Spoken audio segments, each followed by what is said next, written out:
since he was first announced earlier in the year, Barney Cones has been one of my most anticipated Cars diecast releases for 2024.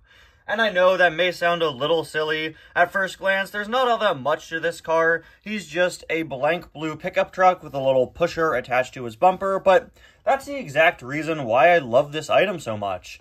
It's not every day the Cars diecast line gives us regular, generic, blank trucks, especially generic American vehicles. So it's really, really cool to get a new one. It's so great to have a new item in the diecast line that's just simply a blank pickup truck that you could really use for any purpose.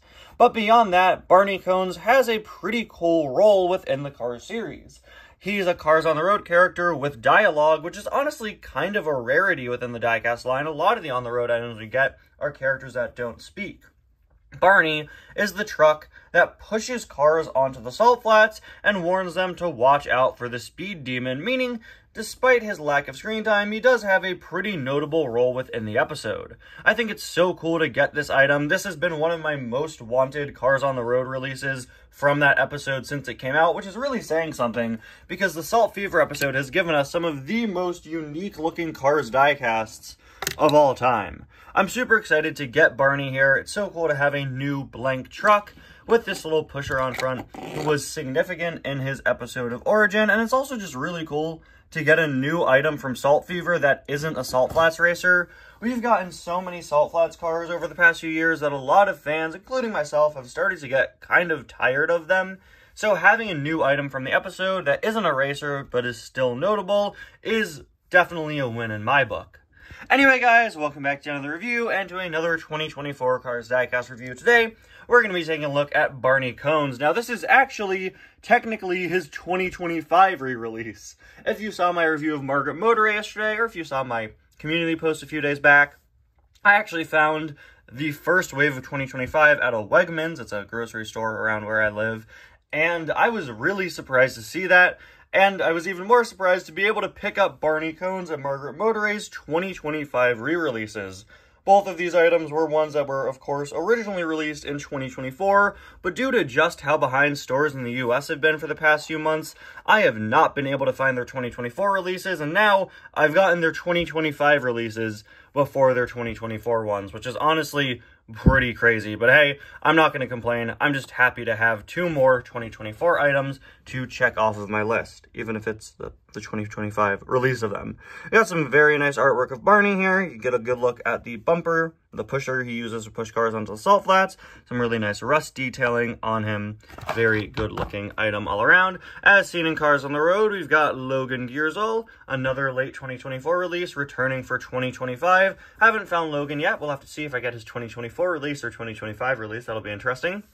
The rest of these items here are also, of course, re-releases. These are all ones that I've reviewed in the past, including the very recent past. I took a look at Margaret just yesterday, but all of these are Cars on the Road items that are returning in early 2025. You got Cave McQueen, Cryptic Buster Mater, Road Trip Mater, that's the Expression variant, and Nile's Speed Cone. And while seeing Nile again is something that I'm sure will probably end up annoying some people, myself included. We don't need Nile back. Nile was such a peg warmer. I guess it does make sense to re-release her on account of the fact that Barney Cones pushes Nile out onto the salt flats in the episode.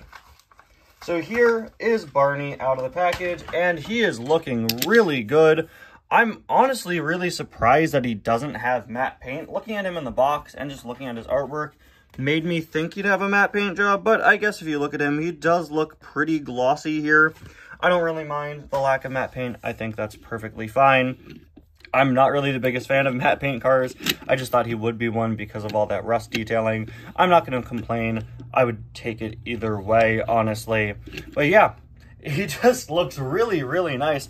I absolutely love this shade of light blue. Have you guys been able to tell that I'm often a fan of this sort of shade of light blue? I think it could look so nice on a Cars character. I really, really like this. Not often we get cars with this beautiful shade of blue really loving how this looks. As always, Thailand knocking it out of the park with their weathering details. I guess it's not really rust on him. It is more so sort of dirty weathering, but it is built up in all the places you would expect, around the hood, up there on the roof. Really, really smart with the rust weathering detailing, as Thailand always is.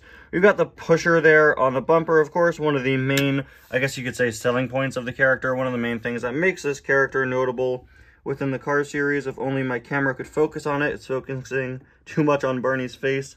Not enough on the pusher down there. Okay, there we go. Yeah, not all that much detail. There is some unique texturing in there that my camera refuses to see. Let's pull back a little. There we go, we're getting there. As you can see, there is a bit of texturing on there. Unfortunately, it doesn't have sort of the dotted pattern that it looks like Barney has in the episode, but, you know, not that dotted pattern. You guys know what that is, the sort of metal design that a lot of car parts have. I thought it was like a grid of dots when I first saw it. We've all seen that in vehicles, of course. It's a pretty common design trend. Unfortunately, that isn't replicated there, but hey, it's such a small piece. I really wasn't expecting it to be. That, of course, is attached to his bumper. You can see how it's attached there. Just like in universe, it is just an additional piece placed on the front. That just makes him a tiny bit longer, of course, so he could push out cars onto the salt flats. Really, really nice sculpt on this guy. We've got his rear view mirrors. The funny thing is, if you look very closely at the blister pack for him, he was actually placed at an angle to make sure that you don't sort of warp the shape of those mirrors, which is really, really smart on Mattel's part, making sure that you don't break the mirrors in the packaging there. As far as the sculpt goes, like I said, it's a really solid one. It's pretty similar to some other pickup trucks we've gotten in the past. It's most similar probably to the Demolition Derby announcer, one of the most asked for Cars diecasts that I see in the fan base, at least. One that we're unfortunately still missing, but yeah, this is a pretty generic pickup truck style we started seeing in Cars 3. It's actually quite similar to Roscoe if you look very closely. Things like the grille are pretty similar to each other, and if you take a look at the side and the mirrors, not identical, but I wouldn't be surprised if this is sort of based on the animation mold used for Roscoe, but of course without all of the stuff up top there. And that would also make sense considering, again, this is pretty much identical to the sculpt or the model used for the Demolition Derby announcer. So that makes sense. You know, they were both cars designed for the Thunder Hollow sequence. Now that we have Barney cones, it'll be pretty easy for them to make the Thunder Hollow announcer. Here's hoping they do at some point soon. All they'd have to do is swap out that bumper, which, hey, it's a plastic insert piece anyway, so all you have to do is put a new bumper on there, and then we'll be good to go. Oh, now you focus on the bumper. Couple minutes too late, Barney. Yeah, I'm blaming this on you, buddy. This is your fault, Barney. Anyway, on the side, you've got some nice silver design work there with that stripe. Some really nicely weathered wheels. Some more speckled paint all across. The license plate reads CO8-16F. Let's just double check that that's not the same as Roscoe. It's not. Roscoe's license plate says in charge. Thank you, Roscoe. Very cool. Got the back window there with a really nice border around it. And I think that might be a tail light up there. Really, really nice detailing.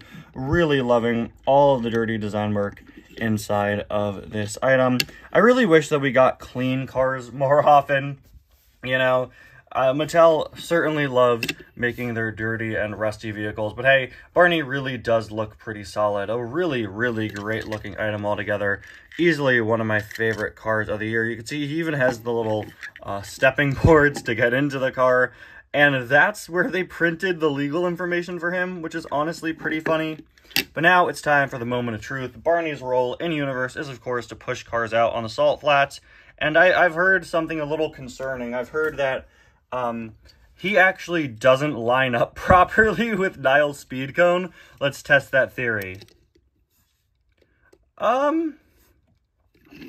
I guess not, like, perfectly.